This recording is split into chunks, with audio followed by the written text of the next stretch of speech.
Our deepest longing is to have stable, satisfying relationships, but the painful fact is that very large numbers of relationships have one painful episode after another, or seemingly intractable, miserable conflicts running through them.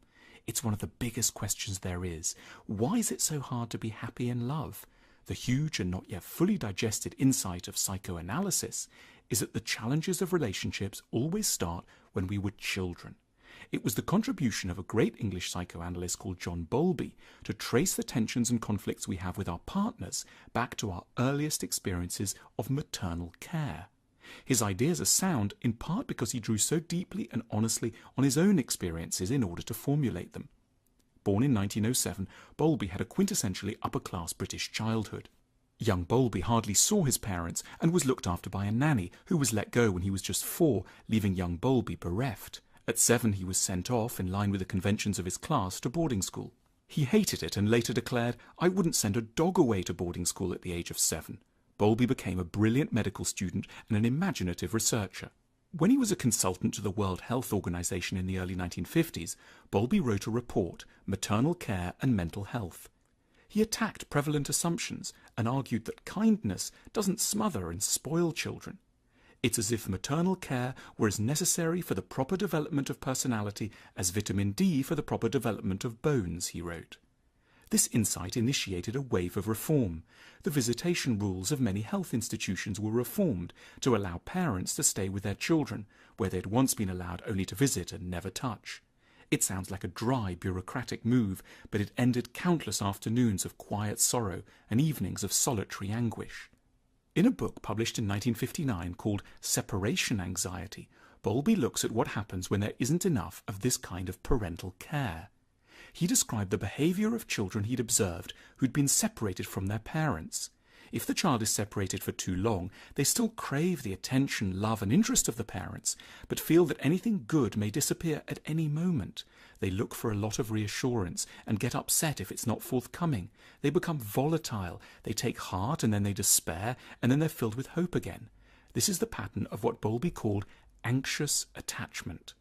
But the degree of separation from the parents may lead to another sort of problem.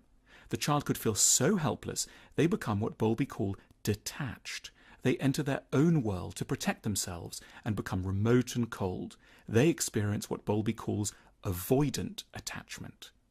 That is, they see tenderness, closeness, emotional investment as always dangerous and to be shunned. They may in truth be desperate for a cuddle or for reassurance, but such things look far too treacherous.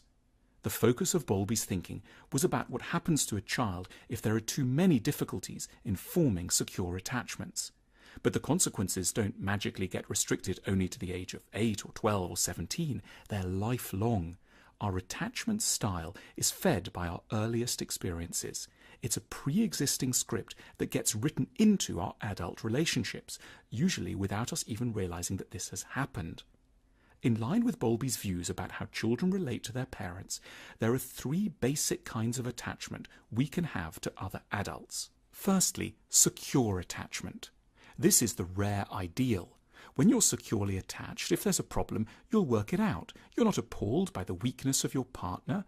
If your partner's a bit down, confused, or being a bit annoying, you don't react too wildly, because even if they can't be nice to you, you can take care of yourself and have hopefully a little time left over to meet some of the needs of your partner.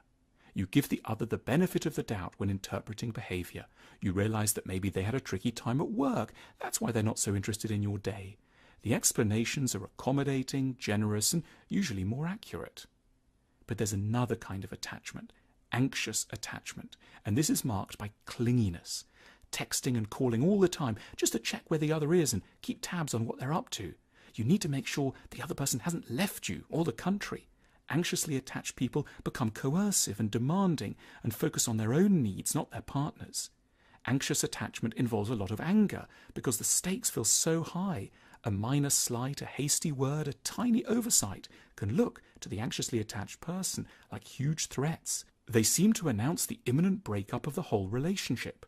One feels, the reason you don't tell me that the minestrone soup I made is delicious is that you don't love me and are planning to leave me, when the true explanation may simply be that one's partner is mulling over a very tricky bit of news about a contract at work. Avoidant attachment means that you would rather withdraw and go away than compromise, get angry, or even just get close to another person. If there's a problem, you don't talk. Your instinct is to say you don't need the other person, especially if you're lonely. Avoidant spouses often team up with anxious ones. It's a risky combination. The avoidant one doesn't give the anxious one much support, and the anxious one is always invading the delicate privacy of the avoidant one. Bowlby helps us to feel more generous and more constructive about what these partners are doing when they upset or disappoint us. Almost no one in truth is purely anxious or purely avoidant.